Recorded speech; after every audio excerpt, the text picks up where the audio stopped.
Hello friends, welcome back to my channel. This is your friend Karan. तो एक intra trade लिया था bitcoin में। अगर आप कोई भी क्रिप्टो करेंसी में फ्यूचर ऑप्शन ट्रेड करना है तो आप डेल्टा एक्सचेंज इंडिया में ट्रेड कर सकते हो। आप इधर आके देखोगे तो डेल्टा एक्सचेंज इंडिया के लिए लॉन्च हो चुका है और इसमें आपको futures and options crypto currency के भी ट्रेड करने को मिल जाते हैं।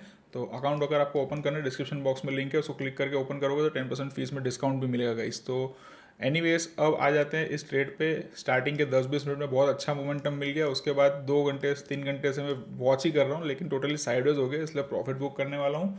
और ये 1:1.5 का इंट्रा ट्रेड था रिस्क रिवॉर्ड का। वो पूरा ट्रेड एक्सप्लेनेशन भी आपको बताऊंगा। सबसे पहले मैं प्रॉफिट्स बुक कर लेता हूँ, जो कि $261 के आसपास है, पर एक्सपेक्टेड जो था $300 था और पहुंचा भी था ऑलमोस्ट वहाँ तक। लेकिन उसके बाद अब ये चॉपी हो गया, इसलिए ट्रेड को एग्जिट कर रहा हूँ।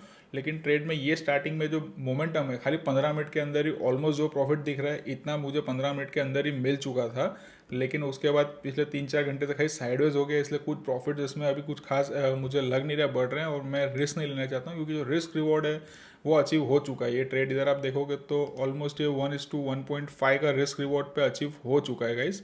सो अब ये ट्रेड कैसे लिया था और इस टाइप का मोमेंटम आप कैसे ढूंढ सकते हो फ्यूचर्स में सीधा, तो वो मैं आपको ट्रेड एक्सप्लेनेशन बताऊंगा। सबसे पहले अब इधर आके ट्रेड को हम प्रॉफिट बुक कर लेते हैं। $273 फिलहाल इधर दिखा रहा है, तो इसको एक बार हम प्रॉफिट मैंने बुक कर लिया है गाइस।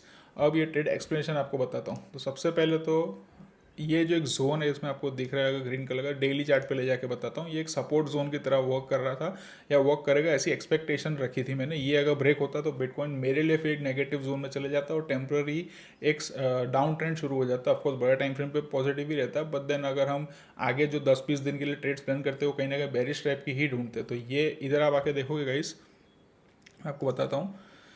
इधर एक ये विक बनी थी, यहाँ से ऊपर गया था और यहाँ से ये बाउंस आने के बाद ये जोन जो है हमारे लिए वैलिड हो गया था। लेकिन अब सीधा वैलिड हो गया था, इसका ये मतलब नहीं है कि सीधा ये जोन में आते ही बाई करेंगे। ऑफकोर्स करते तो बेनिफिट रहता ही, क्योंकि इधर आप देखोगे ये विक बना और फिर उसके बाद ऊपर ही था। तो इसको मैं वॉच कर रहा था और ये वाली जो कैंडल जब क्लोज हुई थी उसके अगले दिन ये एक बेरिश कैंडल थी, बट देन नीचे जाके भी जोन के अंदर आई और ये एक बुलिश कैंडल थी। डेली का चार्ट है। तो मेरा जो सेटअप था अब उसमें अगर ये सपोर्ट की तरह वर्क करना है तो इसके ऊपर निकलेगा मार्केट तो ही मैं एंट्री ले पाऊंगा, ऐसी मेरी एक गिनती थी। अब 5 मिनट्स के टाइम फ्रेम पे आ जाते हैं और मैं आपको 200 EM में प्लॉट करके भी बता देता हूँ। तो ओके गाइस, तो 200 EM में प्लॉट हो गया है।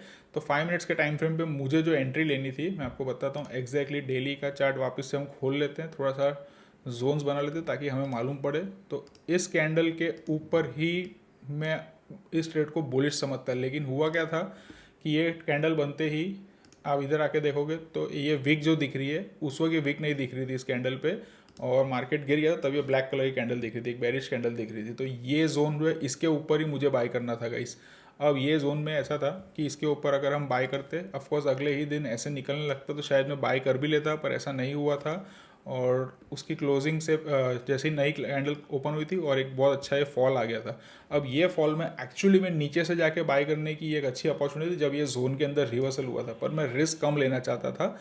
इसलिए मैं चाहता था कि एटलीस्ट 5 मिनट्स पे 200 EMA के ऊपर ट्रेड करना शुरू कर दे बिटकॉइन, तब जाके मैं ये ट्रेड इनिशिएट करूंगा। और मैंने कुछ अलर्ट्स लगा दिए थे जो कि इस लेवल पे थे tradingview.com पे ही। और जैसे ही मुझे अलर्ट आया था मेरे मोबाइल पे तो मैंने देखा तो ये कैंडल बन चुकी थी और दूसरी कैंडल भी बन रही थी। तब ये कैंडल जब बन रही थी एग्जैक्टली इस कैंडल के सेंटर में ही समझ लो मैंने एंट्री कर ली थी। और ये 15-20 मिनट के अंदर ही ये जो मैक्सिमम प्रॉफिट है वो जो अभी मैंने बुक किया एक्चुअली 15-20 मिनट के अंदर ही हो गया था। उस वक्त भी बुक कर लेता तो भी मेरा रिस्क रिवॉर्ड रेशियो सेम ही रहता और एक ऐसा बोल लेते स्कैल्पिंग किया था। लेकिन इंट्रा ट्रेड था इसलिए उस तरीके से मैं नहीं कर रहा था, वेट कर रहा था कि इतना अच्छा मोमेंटम दिखा तो शायद अब हम इसको और ऊपर जाते हुए देख सकते, कुछ और मोमेंटम मिल जाए, भले ही रिस्क रिवॉर्ड रेशियो अचीव हो चुका था। अब मैं आपको दूसरा एक बताता हूँ इसमें कि ये जगह पे एंट्री करने का क्या था ऐसा जो इसके बाद ये इस टाइप का मोमेंटम आया। तो जब भी इस टाइप के ट्रेड सेटअप्स होते हैं दोस्तों, जैसे मैंने एंट्री किया है, बहुत सारे ट्रेडर्स इस टाइप के सेटअप्स को वॉच कर रहे होते हैं और इस टाइप के सेटअप्स में जाके सीधा बाय ऑर्डर्स पंच करते हो। कितनों के पेंडिंग ऑर्डर्स भी होते हैं जो ट्रिगर होते जाते हैं। इसके लिए इस टाइप का मोमेंटम हम एसेट इस टाइप के एनालिसिस के बाद कैप्चर कर सकते हैं गाइस। अब मैं आपको एक और चीज़ बताता हूँ। ये 2 दिन कल का सॉरी जो ये हायर हाई और हाई लो बन रहा था उसकी ट्रेंड लाइन है। ट्रेंड लाइन ब्रेक नहीं हुई थी, और ये जगह पे एग्जैक्टली आप आके देखोगे जो एंट्री हुई है वो जगह पे ट्रेंड लाइन भी ब्रेक हुई है। तो मल्टीपल सेटअप्स इस जगह पे थे। तो जहाँ पे ऐसे मल्टीपल सेटअप्स आपको एनालिसिस में दिखते हैं, तो वो जगह से क्या होता है, जैसे आपकी एंट्री होती है तुरंत ही वो एक अच्छा मूव, बड़ी बड़ी कैंडल्स मिल जाती है। क्योंकि बहुत सारे ट्रेडर्स है जो अलग अलग टाइप के एनालिसिस करते हैं, पर एंट्री पॉइंट जहाँ पे सेम मैच हो रहा होता है वो जगह से कैंडल्स अच्छी बन जाती है। अब कैंडल्स बनने के बाद उसके बाद चॉपी हो गया, ऑफकोर्स धीरे धीरे अब लिक्विडिटी ऑब्जर्व कर रहा है। अब प्रोबेबली मुझे अगर कोई और भी एंट्री लेनी है तो मैं शायद ऐसा प्लान कर सकता हूँ कि अगर नीचे आके वापस से ये रिवर्सल इस टाइप का कुछ दिखाता है तो मैं शायद सेकंड एंट्री भी इसमें ले सकता हूँ, quite possibly.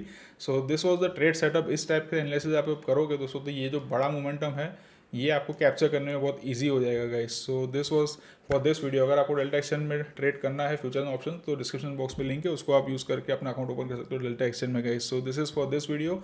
I hope video में मजा आया होगा, कुछ सीखने मिला होगा। जल्दी मिलेंगे, अपना ख्याल रखिए, अपने मॉम डैड का खास ख्याल रखिए, क्योंकि उनका आशीर्वाद आपके सिर पर बना रहेगा दोस्तों। तो जिंदगी में सफलता हर जगह बहुत ही आसानी से मिलेगी। टेक केयर, सी या।